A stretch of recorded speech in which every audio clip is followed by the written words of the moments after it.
quel est le point commun entre l'évolution des humains, mon petit traumatisme avec les lentilles et ma thèse? Je vais vous expliquer tout de suite. Pendant l'histoire d'évolution des humains, l'incorporation d'une grande quantité de protéines dans l'alimentation à partir de la viande cuisinée a été un événement marquant pour le développement du cerveau, lequel entraînait un avantage en comparaison avec des autres espèces Homo.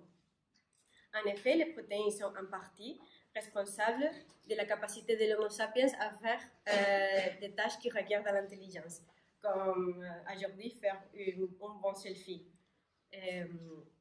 Si on applique cette approche protéines, meilleure capacité aux levures du vin, quel serait l'impact sur les levures et par conséquent sur les vins? Les protéines apportent d'azote, qui est un élément indispensable pour la vie des levures.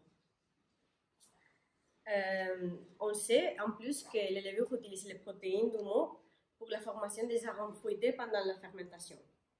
Toutefois, les levures préfèrent prendre l'azote à partir des molécules plus faciles à digérer, comme l'ammonium ou les acides aminés livres.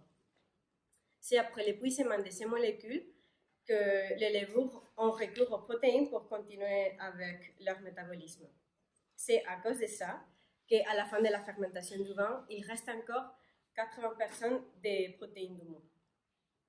Donc, est-ce qu'il serait possible d'obtenir des vins avec des propriétés organoleptiques plus intéressantes si la levure pouvait mieux utiliser les protéines du mot?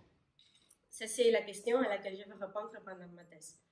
Avec cet objectif, j'ai fait aux levures ce que ma mère a fait avec moi toute ma vie, m'obliger à manger les lentilles.